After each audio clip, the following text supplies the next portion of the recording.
Hey everybody, my name's Emily Sweeney. I'm a reporter at the Boston Globe. I'm also on the board of the New England First Amendment Coalition.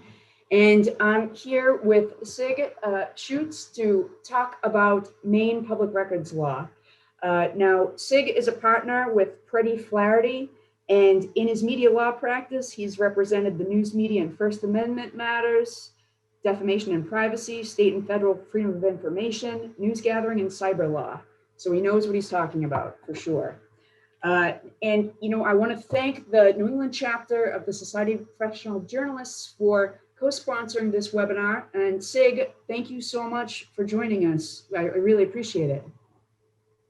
Thanks for having me. Great to be here. And thanks for the introduction. We don't have a whole lot of time, so I'll just dive right in. So I just start out by saying this is not the seminar this is the teaser slide. If you want to have a seminar or discussion about access to public meetings, which is kind of the other half of the right to know law, that'll be a coming attraction. That's certainly an incredibly important issue, especially during COVID. It's really been tested with remote access to meetings, emergency meetings, and all of the ad hoc discussions and decisions that were made to respond to that emergency, sometimes without a whole lot of public notice or public access.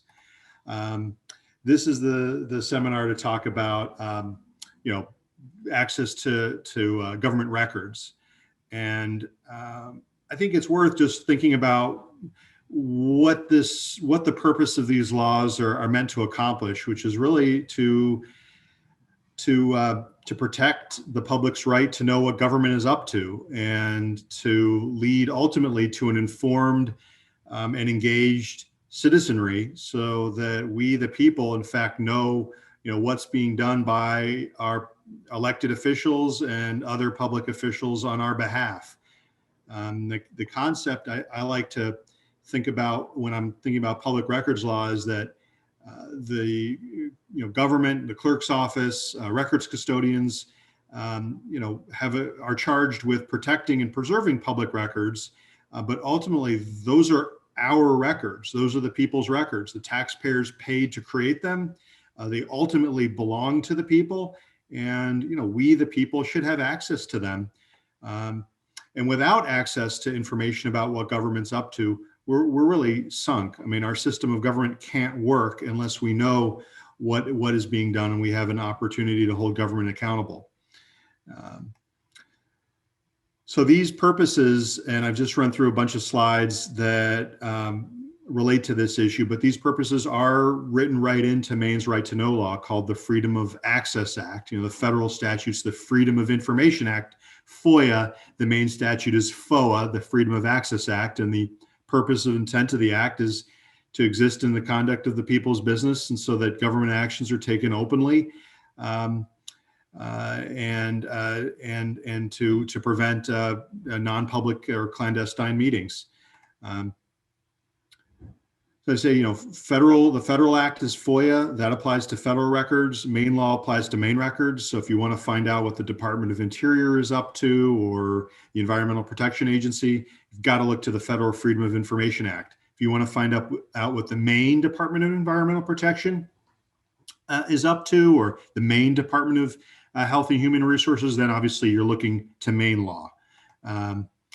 The scope of the state law is quite broad. It applies broadly to all state, local government bodies, even quasi-governmental bodies, hybrid bodies, counties, of course, municipalities. The one carve-out, the one branch of government that is not squarely subject to the right to know law is the courts. Judicial records, court records are controlled by the judicial branch, and they have their own rules and policies that govern access to their records. Now, there are some statutes as well, but in general, if you want access to court records, the Freedom of Access law is not the place to look. And there's actually an unreported court case that says so. So I just mentioned that as an important carve out. All the other branches of state government and local government are subject to the Freedom of Access Act. The presumption going in is that any record related to the transaction of governmental business is a public record. So when I think, I get a question, well, is this a public record or is that a public record? My answer is, well, show me that it's not. If it relates in any way to governmental business, it's automatically a public record unless there's a specific carve out, unless there's a specific exemption created by statute. And what I say is, if you're not sure, ask the government agency. And if they can't cite a specific statute that gives them a basis to withhold access to a record, it's public. Now, there are a lot of exemptions, to be sure, but the presumption, of course, as I say, is that everything's a public record. So property records, police blotter, government contracts, accident reports, budgets, bids on public contracts, salaries of government officials, expense reports, calendars, etc. Those are all public records. The format of the record doesn't matter. So public records include traditional old-fashioned records in a manila folder in a file cabinet, but also all electronically stored information. Email, voicemail, even instant messages, text messages, social media posts can be public record. There's actually a Maine statute in Title V, Section 1976 that says, in effect, that any document created or stored on a state government computer is a public record subject to the Freedom of Access Act. Think about that. Any record on a state government computer. And although that statute doesn't refer to municipal or county computers, really the same is true under other provisions of the statute. How do you get a public record? Well, just ask. Some local governments like to try to force people to put requests in writing. That's actually not technically required by the right to know law. Any person can ask to inspect and copy any record. That can be made, orally. That can be made in writing. Almost always, no reason needs to be given to support the request, and the records can be used for any purpose. Exemptions. There are a lot of exemptions to the right to know law that have crept up over time, and they're sort of scattered throughout Maine law. There's no one place that you can look to see, okay, well, here's the comprehensive list of every type of record that's exempt. Over time, through the legislative process and lobbying efforts and so on, exemptions have cropped up throughout Maine law. Some of the primary types of records that either there's limited access to or no access would be things like criminal and civil investigative records, records where there's an ongoing investigation, some types of personnel records, personnel information, complaints and charges of accusations of misconduct are confidential under Maine law, although final decisions imposing discipline are public records under Maine law. Under Maine law, transcripts of 911 calls are public, but audio recordings of 911 calls, like those many of us have listened to regarding that South Florida disaster, the audio recordings under Maine law are confidential. Some types of labor negotiating records are non-public, medical records, tax records, not surprisingly, a lot of student records, most student records are non-public, legislative working papers are partially non-public, and then business trade secrets are also non-public. And there can be gray area around what qualifies as a legitimate trade secret and what doesn't. That can be troublesome. How much does it cost to get access to public records under the Freedom of Access Act? Well, under the Act, inspection of the records is free, but searching and copying, there can be a charge for. Copy charges a reasonable fee that's not set by statute. An audit by the Maine Freedom of Information Coalition a few years ago demonstrated that there's a wide range of what's considered to be reasonable among state and local government, and even among state agencies. And you think they kind of have their act together to get on the same page about what a reasonable copying fee might be. They've got some widely varying ideas of what it should cost to get a photocopy made. I think the best idea there is to try to get your request responded by email, by email, and then you don't have a per page copying fee. The first hour of search time is free, but after that, by statute, Search time to find records you've requested and compile them is limited to $15 an hour. Government is required to provide an estimated cost to respond to a record, and government can require advance payment if the estimated cost is over $100. Excessive fees are a problem. An excessive fee is a constructive denial. There's some authority on that. Unfortunately, that means appealing to Superior Court, and it's also often not cost effective or timely to have a major litigation over a marginally excessive cost. Now, what I would suggest is if you get a cost estimate that's very high, is really try to look behind it and find out what's driving that cost estimate. If you're getting a cost that's very significant, is there some aspect of your request that's potentially being misinterpreted, or is the scope getting overbroad in such a way that's justifying some kind of dozens of hours of trying to locate the records you're looking for? But costs are supposed to be reasonable, or certainly the public records law is not meant to be a profit center for government.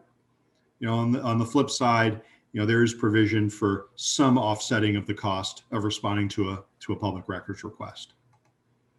Time under the statute, the FOA statute, a denial is due within 5 working days, so 5 business days after a request is submitted. But there is no hard and fast deadline for access to records. The statute provides for access within a reasonable period of time after a request has been made. The thought process there is that depending on the nature, scope of the request, the amount of time that may be required to respond to the request, even by a diligent government official, can vary. So you could have a very elaborate, extensive request that might legitimately take a significant amount of time. On the other hand, you could have a very straightforward request. I want to see the town manager's employment contract. That ought to take no time at all. I would like to see the bid package for the grounds contract at town hall. I mean, that ought to be available almost instantaneously on request. And some of the concern with putting a deadline into the statute by transparency advocates like myself and others has been, if you put in a deadline for a response, you end up having that become the default deadline for responding to even requests that could be met much more quickly. But this is a problem because you do see some agencies really dragging their feet in responding to requests. I like to look at this statute as, there's a statutory mandate that government agencies make available public records, and it serves principles that go to the heart of our democracy. And so, yes, the clerk at the desk should put aside the crossword puzzle or whatever else they've got on their agenda from the town manager, and that minute try to get public records into the hands of the public. That said, this isn't a statute that's meant to put aside every single other priority that may be on a government official's shoulders and have them drop everything and manage a request. But anyway, that's what the statute says, a reasonable period of time. I'm not going to really go into the ins and outs of a statutory appeal. I'll just point out that if you do get a denial and you want to consider legal action, you've got 30 days. But you can restart the 30-day clock by asking again for the same records. So shouldn't be a problem. This slide just is actually directly taken from the Maine Department of Inland Fisheries and Wildlife FOA Administrative Policy, and you can actually access on my law firm's website, Preti.com, the administrative policies of every single state agency, because I FOA'd them a few years back for all their FOA administrative policies, and we added that to our website. But this gives you a little bit of a kind of a sense from the standpoint of the recipient of the request, what they might, what their process might look like. And this is actually supposed to be this department's process. When the request hits the desk of the government official responsible for responding to these requests. So they first got to send the response within 5 days, notify the possibility of redaction, figure out repositories. Well, where are the records? identify custodians. Who has the records? Now, in your request, if you know where your records are located and you know who you think created the records, you can short circuit some of this. Next step, we'll identify search terms. If you're looking for, every email sent by the commissioner related to salmon in the last year, they're going to try to, figure out how they can find those. And one way would be to throw the word salmon into the search window in Outlook and see what pops up. So that once they figure out what their search terms are going to be, they try to figure out what it's going to cost, come back to the requester, try to get authorization to proceed, possibly look for advance payment. Then they actually run the search. Then they look at the documents that the search yields, figure out is it all public or not, process and redact. If they're, redaction is sort of excising legitimately confidential information. I have an example of redaction in a short while. Then they may send an invoice, email, get payment, and then finally send the records off. So straightforward, maybe. What are a few tips and tricks? I think the academic literature suggests that you get a better response by making a formal FOA request, by actually saying, this is a request for public records under state law pursuant to Title I, Section 400, and so on and so forth. And I'm requesting your response. If you're going to deny within 5 working days. That's my understanding. On the other hand, many people do get better luck with an informal request. And especially if you know exactly what you want, there's some existing relationship and you're not looking to,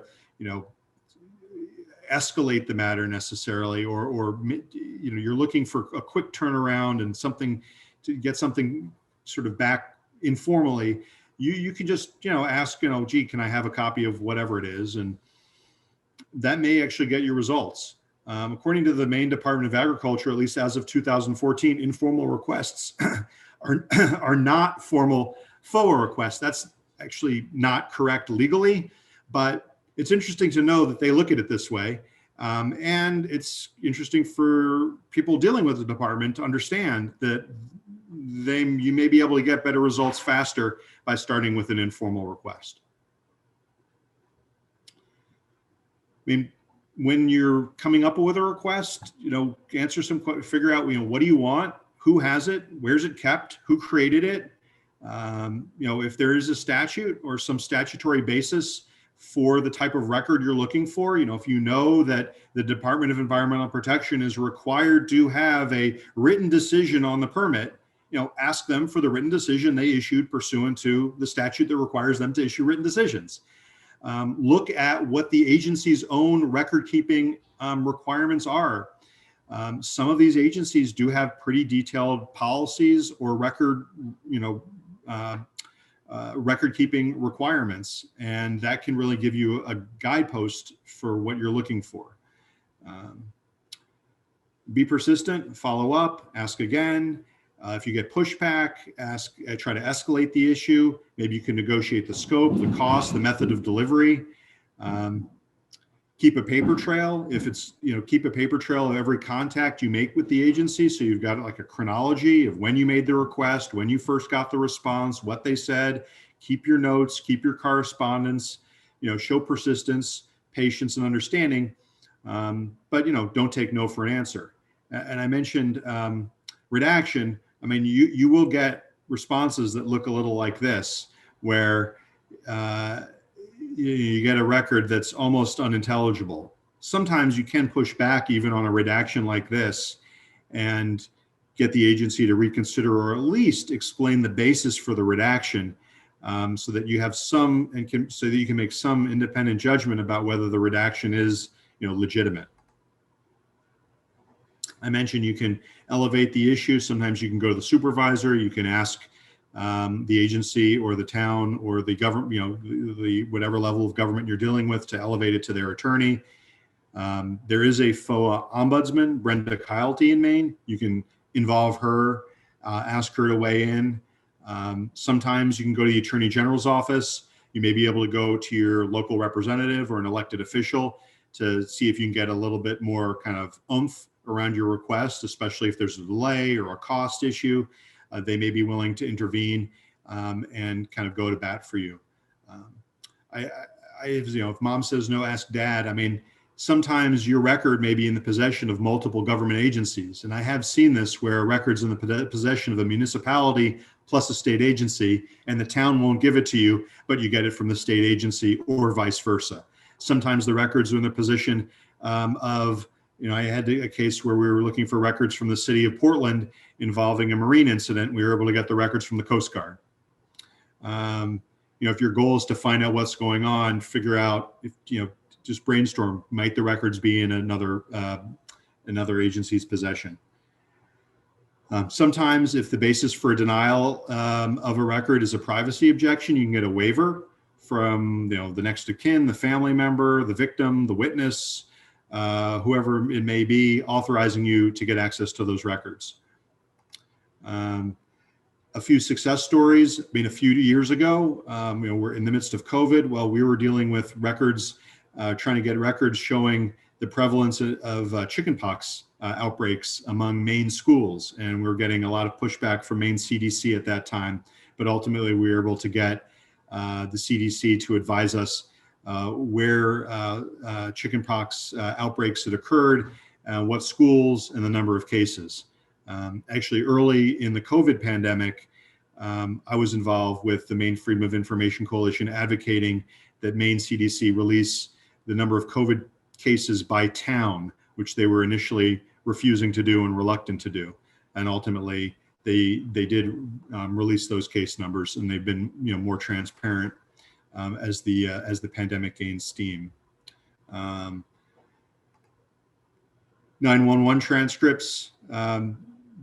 There's been litigation and battles over getting access to 911 transcripts. We've had to go to the Maine Supreme Court on that issue and get some clarification of the law. Generally, 911 transcripts are public record. A state report on a prisoner suicide on county jail. We had to go get a court order forcing the Department of Corrections to release their report, looking at the circumstances that led to an inmate suicide at the Kennebec County Jail. The state had argued that the record was a personnel record. That didn't fly with the Superior Court judge who wrote what I've got up on the screen. Just because a record contains the names of government officials doesn't make it a personnel record. Obviously, government is always operating through personnel. The judge found that the report examined the operation of a public institution, and by and large, the public has a right to know that kind of a record, even though it related to an unfortunate suicide. A little outside traditional public records requests, access to court records.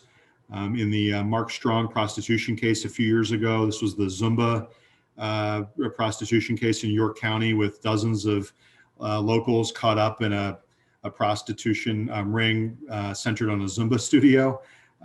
We actually had to get a court order protecting the public's right to access to jury selection in the criminal trial. And I was actually able to get an order, an emergency order from the Maine Supreme Court, faxed to the trial judge in the middle of jury selection, forcing her to immediately stop jury selection. And that night I got a court order ordering her to conduct the remaining portion of the jury selection in public for the most part. I've got some resources for you on the screen. I'll just mention a few other hot sort of ongoing public records battles right now. A major, pretty significant litigation right now is ongoing involving access to state police disciplinary records. The state police have been pushing back on providing access to complete copies of final disciplinary decisions imposing discipline on state troopers. And the litigation involves the extent to which those records can lawfully be redacted by the state police to limit access to the circumstances leading to disciplinary action. A case that's probably going to be filed and very soon involves access to county jail records on the extent to which they've been illegally eavesdropping on calls between inmates and their attorneys. a case ongoing right now in federal court in Maine involves access to electronic state court records. The Maine courts are going to digital filing, online filing, and the case involves the extent and primarily at this point the timeliness of access, whether access will be on filing or in some period after a record is filed. So how quickly you'll be able to get access to court records filed with the judicial branch online using the internet. And there's also a case right now ongoing in Cumberland County Superior Court involving access to rent information submitted to the city's newly created rent control board. A significant landlord has filed a lawsuit against the city seeking an injunction that would block the city from sharing with the public information on rents charged by landlords. You know, my view of that is if that information is blocked from the public, it's essentially going to allow the rent control board to operate in complete secrecy, since rents are at the heart of the entire process and essential to understanding whether the rent control board is operating effectively. My contact information, always available by email or telephone. Excellent. Hey, Sig, thank you so much. This was like really educational. You know, I wasn't even aware that legislative records are covered under the state's public records law, unlike here in Mass. So, I mean, that was a great overview. And, you know, I want to thank you for taking the time to talk to us about this. And I want to thank the New England First Amendment Coalition and the New England chapter of the Society of Professional Journalists for putting on this webinar. And Sig, thank you again. I really appreciate it. You're welcome. Happy to do it.